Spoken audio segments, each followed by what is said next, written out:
Tūkstančius metų daugumos žmonių svajonė buvo tik viena – gyventi ilgiau, o jei įmanoma, gyventi amžinai. Daugybė karalių, imperatorių ir turtingų žmonių išleido milžiniškas sumas, kad atrastų ilgo gyvenimo paslaptį. Todėl iki šiol mokslininkai vis dar tiria, kaip galima sulėtinti žmogaus senėjimą. Iš tiesų žmonės taip apsėsti nemirtingumo, kad kai kurie jau deda viltis į krioniką. Tai procesas, kai mirusio žmogaus kūnas yra užšaldomas, tikintis, kad vieną dieną, kai bus pažangesnės technologijos, jie galės būti prikeliami. Tačiau vis dėlto, kas į atsakymas į nemirtingumą slypi gyvūnuose ir gamtoje? Iš tikrųjų tai tiesa, nes yra gyvūnų, kurie jau seniai daro tai, ko žmogus dar nesugeba padaryti. Iš tikrųjų pasaulyje yra tokių būtybių, kurie gyvena daugiau nei 100 metų, o kai kurie beveik visai nesensta. Bet kokie tai gyvūnai? Ar galima tarimti jų gebėjimą ir perduoti jį žmogui?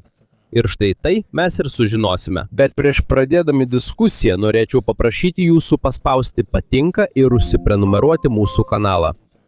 Tai mums, turinio kūrėjams, yra didžiulė pagalba. Taigi pradėkime. Pirmasis mūsų sąraše yra gyvūnas, kurį galima rasti Galapagų salose. Tai Galapagų milžiniška vėžlys. Galapagų salas galima rasti Ramiajame vandenyne vakarinėje Ekvadoro Pietų Amerikoje dalyje. Praėjo daugiau nei 400 metų nuo tada, kai keliautojai pirmą kartą aprašė šią salą. O vienas iš gyvūnų, kurį jie iš karto pastebėjo saloje, buvo milžiniškos vėžliai, klaidžiojantis ten. Tai nepaprastas vėžlys. Kai kurie iš jų gyvena daugiau nei 100 metų. Yra ir tokių, kurie sulaukia daugiau nei 150 metų. Kitaip tariant, yra vėžlių, kurie gyvena ilgiau nei 3 ar 4 žmonių kartos. Todėl mokslininkai jau seniai svarsto vieną klausimą. Kodėl jie gyvena taip ilgai? 2022 metais tyrėjai atliko vieną didžiausių gyvūnų senėjimo tyrimų. Jie ištyrė daugybę roplių ir varliagyvių rūšių iš įvairių pasaulio vietų. Ir jie pastebėjo vieną dalyką. Vėžliai yra vieni iš lėčiausiai senstančių gyvūnų. Tai nereiškia, kad jų amžius sustoja. Jie vis tiek sensta su metais. Tačiau jų kūnas silpsta lėčiau. Jų ląstelės suyra lėčiau. Jie lėčiau patiria problemas, kurios dažnai pasitaiko seniems gyvūnams. Bet kodėl taip vyksta? Viena iš priežasčių yra jų lėta medžiagų apykaita. Paprastai tariant, jų kūnas veikia lėčiau nei žmogaus. Įsivaizduok 2 lemputes. Viena lemputė dega visą dieną ir visą naktį. Kita naudojama tik retkarčiais. Kuri perdegs vėliau? Žinoma, ta, kuri naudojama rečiau, tarnaus ilgiau. Panašiai yra ir su vėžlių kūnu. Kadangi jų kūnas veikia lėčiau, jis ir dėvisi lėčiau. Mokslininkai pastebėjo dar vieną dalyką. Jų storas ir tvirtas kiautas yra ne tik apsauga nuo priešų. Taip pat tikėtina, kad tai padeda sumažinti riziką žūti dėl nelaimingų atsitikimų ar kitų gyvūnų atakų. Kai gyvūnas gamtoje yra saugesnis, tikimybė, kad jis išgyvens ilgiau, yra didesnė. Papildysiu, kad ši istorija tapo dar įdomesnė dėl garsios vėžlio, kurį jie vadino vienišasis Džordžas. Džordžas buvo paskutinis žinomas vienos rūšies milžiniškos Galapagų vėžlio atstovas. Kai jis mirė 2012 metais, tai tapo didžiulė naujiena visame pasaulyje. Tačiau net ir miręs Džordžas vis tiek padėjo mokslui. Tyrėjai paėmė Džordžo DNR mėginius ir pradėjo juos tirti, o ten jie aptiko keistų savybių. Jie išsiaiškino, kad milžiniškos vėžliai turi genus, kurie padeda organizmui geriau taisyti pažeistas jo dalis. Jie taip pat turi savybių, kurios gali padėti kovoti su kai kuriomis ligomis. Tai apima ligas, kurios dažniausiai pasireiškia gyvūnui senstant. Atradimai tuo dar nesibaigė. Kito tyrimo metu mokslininkai taip pat pastebėjo, kad kai vėžlio kūne ląstelės pažeidžiamos arba kyla problemų, jų kūnas jas pašalina daug greičiau. Tarsi vaisius, kuris pradeda gesti. Jei iš karto pašalinsi tą vaisių iš krepšelio, jis neužkrės kitų vaisių. Taip pat elgiasi ir milžiniškų vėžlių kūnas. Ląstelės, kurios gali sukelti problemų, yra pašalinamos daug greičiau. Dėl to sumažėja tikimybė, kad liga išplis jų kūne. Tai viena iš priežasčių, kodėl mokslininkai iki šiol nuolat tyrinėja milžiniškus vėžlius.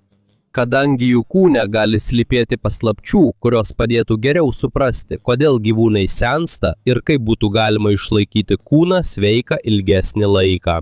Tačiau nors Galapagų milžiniškas vėžlys yra tikrai įspūdingas, jis vis tiek nėra ilgiausiai gyvenantis mūsų sąraše. Pereikime prie kito. Po šaltų ir tamsių Arkties jūros vandeniu gyvena gyvūnas, kuris atrodo lyg atkeliavęs iš kito laikmečio. Jis juda lėtai, tyliai, yra didelis ir galbūt net senesnis už daugelį šiandien mums žinomų šalių. Tai grenlandinis ryklys. Tai vienas iš paslaptingiausių ryklių pasaulyje. Jis nėra toks greitas kaip didysis baltasis ryklys. Jis taip pat retai matomas žmonių, nes dažniausiai gyvena giliose ir labai šaltose jūros vietose. Tačiau priežastis, kodėl jis garsus tarp mokslininkų, nėra jo greitis, o jo amžius. Remiantis 2016 metais žurnale Science paskelbtų tyrimu, Grenlandijos ryklys yra ilgiausiai gyvenantis stuburinis gyvūnas, žinomas mokslui. Stuburinis reiškia gyvūną turintis stuburą. Tai apima žmones, paukščius, žuvis, roplius ir žinduolius. O tarp visų gyvūnų turinčių stuburą, Grenlandijos ryklys turi vieną įspūdingiausių ilgaamžiškumo rekordų. Remiantis Kopenhagos universiteto tyrėjų atliktų tyrimų, kai kurie Grenlandijos rykliai gali gyventi ne mažiau kaip 272 metus. Kai kurie vertinimai rodo, kad jie gali gyventi beveik 400 metų ir yra tikimybė, kad kai kurie iš jų gali būti dar senesni. Pagalvok apie tai. Jei yra Grenlandijos ryklys, kuris gyvena daugiau nei 200 metų, jis galėjo jau plaukioti jūroje dar prieš gimstant mūsų proseneliui. Vis dėlto, kol pasaulis keičiasi Žemės paviršiuje, jis tyliai juda po ledu. Bet kaip mokslininkai sužinojo ryklių amžių? Kartais galima suskaičiuoti žiedus kietose kūno dalyse, kaip medyje. Kai nukertamas medis, galima pamatyti linijas, kurios parodo, kiek metų jam yra. Tačiau Grenlandijos rykliui tai nėra taip paprasta. Kai kurios jo kūno dalys yra minkštos. Jis taip pat neturi pakankamai kietų dalių, kurias būtų galima naudoti amžiui lengvai suskaičiuoti. Todėl mokslininkai panaudojo kitokį metodą. Jie pažvelgė į ryklių akis. Akies viduje yra dalis, kuris susiformuoja, kai ryklys dar jaunas, dar prieš jam gimstant. Ir ta dalis beveik nesikeičia, kai gyvūnas auga. Tai tarsi mažas įrašas kūno viduje. Čia mokslininkai panaudojo anglies datavimą. Paprasčiausiai paaiškinus, anglies datavimas yra būdas įvertinti, kiek senas yra daiktas pagal likusias cheminės medžiagas jame. Tai nėra tobula, tačiau tai labai padeda nustatyti, kiek metų yra gyvam padarui. Toje studijoje jie ištyrė 28 Grenlandijos ryklių patelių akis. Ir ten paaiškėjo stulbinantis rezultatai. Didžiausi rykliai iš mėginio, kaip manoma, buvo daugiau nei 300 metų amžiaus. O vienas iš jų galėjo būti nuo 272 iki 512 metų amžiaus. Dėl to yra pakankamai įrodymų laikyti Grenlandijos ryklį vienu iš ilgiausiai gyvenančių stuburinių gyvūnų. Dabar kyla didysis klausimas. Kodėl jie gyvena taip ilgai? Viena iš svarbiausių priežasčių yra jų gyvenamosios aplinkos šaltis. Grenlandijos ryklys gyvena šaltose Arkties ir Šiaurės Atlanto vandenyse. Tokiose vietose daugelis dalykų vyksta labai lėtai.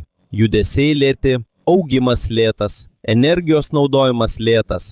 O kai kūnas veikia lėtai, jis ir dėvisi lėčiau. Tai panašu į mobilųjį telefoną. Jei visą dieną žaidi žaidimus, jis greitai išsikrauna ir greitai įkaista. Bet jei naudoji mažai, jis tarnauja ilgiau. Tokia pati idėja galioja ir Grenlandijos rykliui. Jo metabolizmas yra labai lėtas. Metabolizmas tai būdas, kaip kūnas naudoja energiją. Jei metabolizmas greitas, kūnas greitai naudoja energiją. Jei metabolizmas lėtas, energija naudojama lėčiau. Grenlandijos rykliui kūno veikla yra itin lėta, todėl jis auga lėtai. Nepaisant to, kai kurie Grenlandijos rykliai užauga daugiau nei 5 metrų ilgio. Kai kurie, manoma, gali priartėti prie 7 metrų ilgio. Tai tarsi pamatyti ryklį, kuris toks ilgas kaip maža valtis. Tačiau nors jis didelis, jis nėra greitas. Iš tiesų, Grenlandijos ryklys yra žinomas kaip vienas lėčiausiai judančių ryklių. Tyrimai rodo, kad jo greitis yra mažesnis nei 3 km per valandą. Jis juda net lėčiau nei įprastas žmogaus ėjimas. Tačiau jų pasaulyje nereikia visada būti greitiems. Tamsioje ir šaltoje jūroje svarbiausia yra taupyti energiją. Ir tai gali būti viena iš jų paslapčių. Lėtas gyvenimas, lėtas augimas, lėtas senėjimas. 2024 metais buvo pristatytas naujas tyrimas eksperimentinės biologijos draugijoje apie Grenlandijos ryklių medžiagų apykaitą.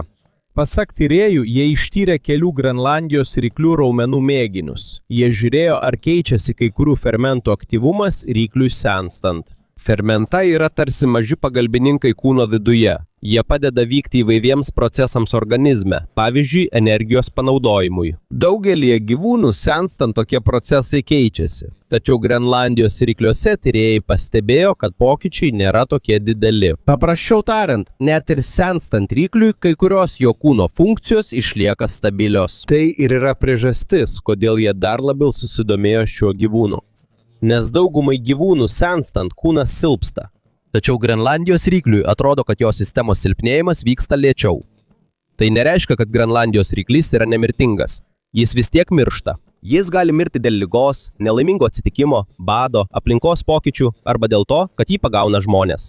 Tačiau, kai kalbam apie senėjimą, situacija kitokia. Jo kūnas tarsi nustatytas labai lėtam tempui, kol kiti gyvūnai greitai auga ir greitai sensta. Grenlandijos ryklys tarsi lėtai keliauja per laiką. Kita priežastis, kodėl jį sunku tyrinėti, yra jo gyvenamoji vieta.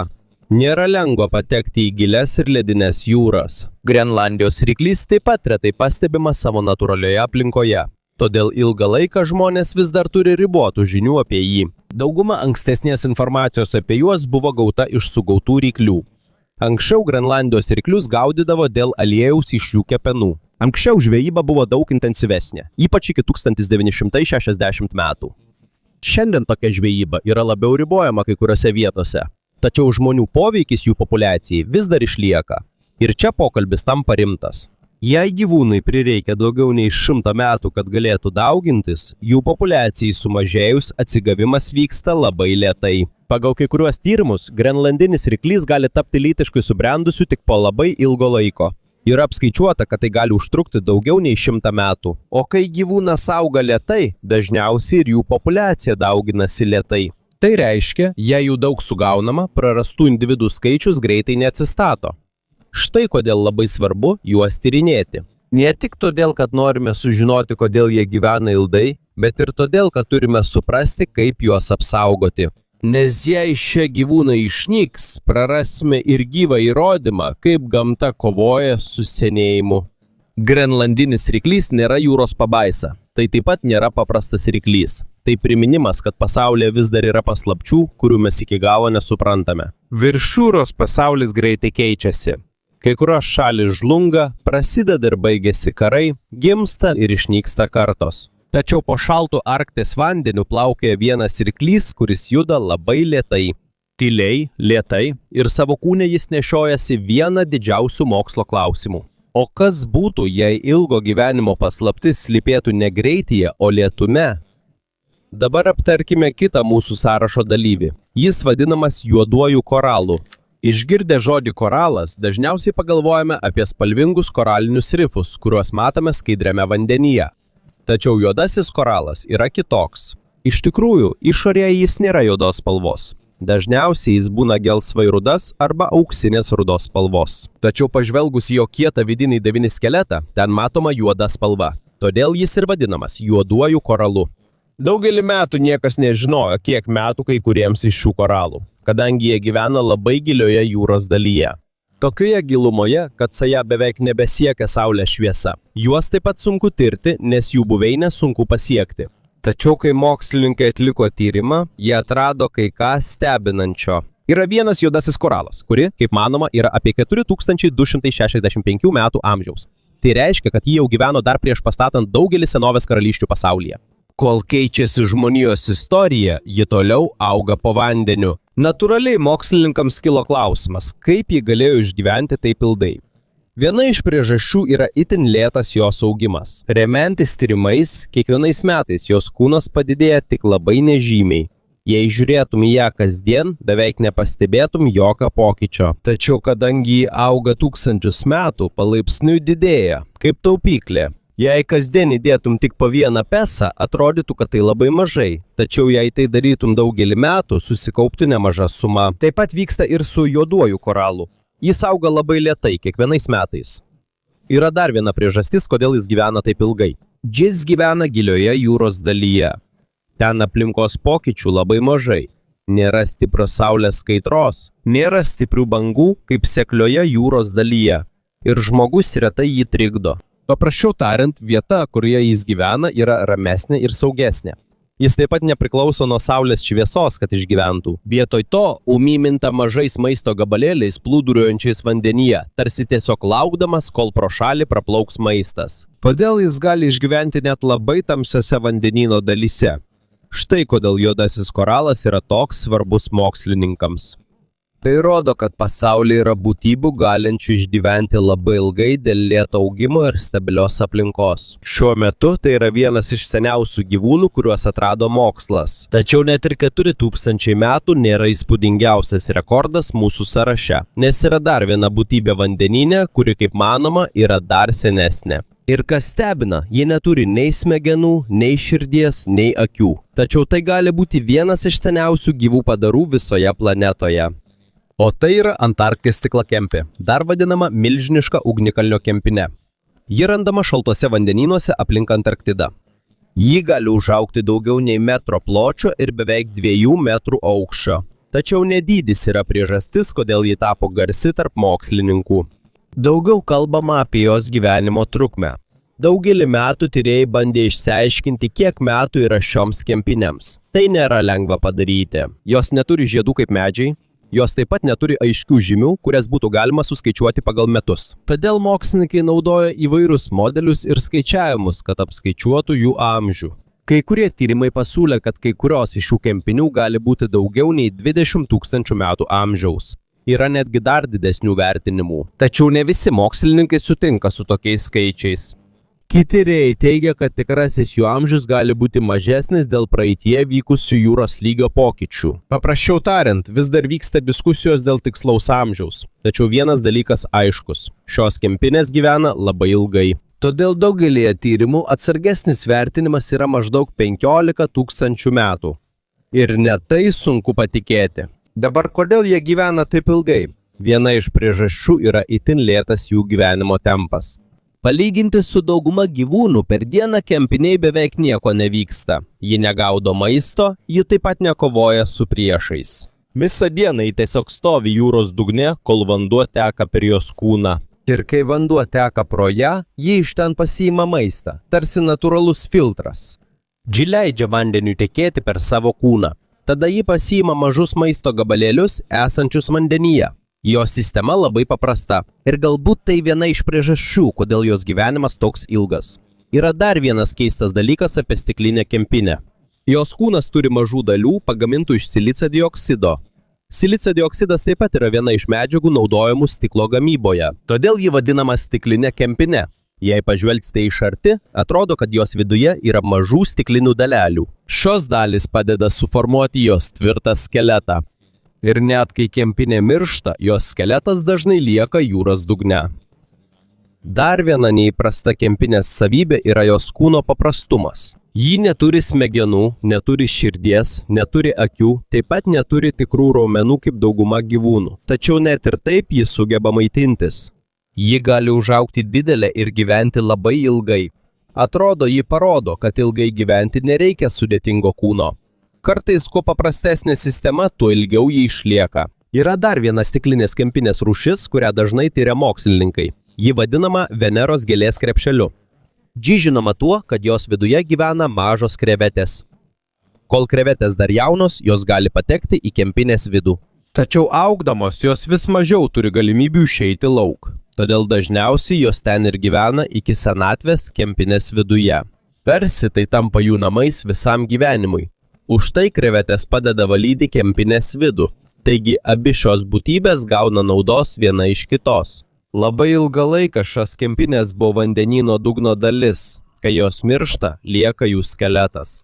Ir laikui bėgant tai tampa vieta, kur gali apsigyventi kitos kempinės ir smulkus organizmai. Paprasčiau tariant, net ir po savo gyvenimo jos vis tiek padeda kitiems gyviems organizmams. Šiuo metu Antarkties stiklinė kempinė yra vienas ilgiausiai gyvenančių gyvūnų žinomų mokslui. Tačiau net ir 15 000 metų nėra pati keisčiausia istorija mūsų sąraše. Nes kitas mūsų sąrašo gyvis ne tik ilgai gyvena. Pasak mokslininkų, jis turi gebėjimą atlikti tai, kas daugumai gyvūnų beveik neįmanoma. Jis gali apgręžti savo senėjimo procesą. O dabar pereikime prie gyvūno, dėl kurio daugelis žmonių vartoja žodį nemirtingas. Tai nėra ryklys. Tai nėra koralas, tai taip pat nėra kempinė. Tai tik mažytė medūza. Ji labai maža, mažesnė už žmogaus nagą. Tačiau iš visų gyvūnų, apie kuriuos kalbėjome, ši tikriausiai turi patį neįprasčiausią gebėjimą. Ji vadinama nemirtingąja medūza. Dabar iš karto išsiaiškinkime vieną dalyką. Žodis nemirtinga nereiškia, kad ji negali mirti. Ja vis dar gali suėsti kiti gyvūnai. Ji vis dar gali mirti nuo ligos. Ji vis dar gali mirti, jei bus sužeista. Tačiau ji sugeba padaryti vieną dalyką, kurio beveik jokie kiti gyvūnai nesugeba. Ji gali grįžti į ankstesnę, jaunesnę savo gyvenimo formą. Paprasčiau tariant, kai ji susiduria su rimta problema, ji tarsi iš naujo paleidžia savo kūną. Kad geriau tai suprastume, pažiūrėkime, kaip gyvena dauguma medūzų. Paprastai iš pradžių jos būna labai maži organizmai. Tada jos auga, virsta suaugusiomis medūzomis. O kai ateina jų gyvenimo pabaiga, jos miršta. Toks yra įprastas procesas. Tačiau nemirtingoji medūza yra kitokia. Kai ji yra sužeista, išalkusi arba patiria didelį stresą, jos gyvenimas nesibaigia iš karto. Vietoj to prasideda keistas procesas. Jos kūnas pamažu grįžta į ankstesnį gyvenimo etapą. Tarsi senas žmogus staiga vėl taptų vaiku. Žinoma, viskas nevyksta būtent taip, tačiau tai yra paprasčiausias būdas suprasti šį procesą. Per trumpą laiką jos ląstelės pakeičia savo paskirtį ir užuot likusi suaugusią medūzą, ji grįžta į ankstesnį, jaunesnį savo gyvenimo etapą. Po to ji gali vėl užaugti ir tapti suaugusią medūzą. O jei vėl pasitaikys tinkamos sąlygos, ji gali pakartoti šį procesą. Štai kodėl šis gyvūnas išgarsėjo visame pasaulyje. Nes teoriškai atrodo, kad jis neturi jokių senėjimo ribų.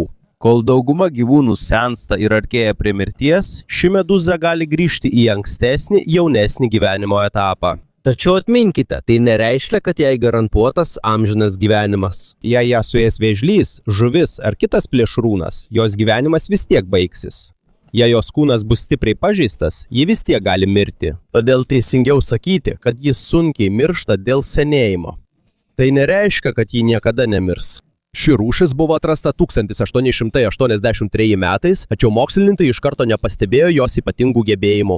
Praėjo dar daug metų, kol jie suprato, ką ji iš tikrųjų gali. 1980-aisiais kai kurie tyrėjai pastebėjo tai, ko nesitikėjo.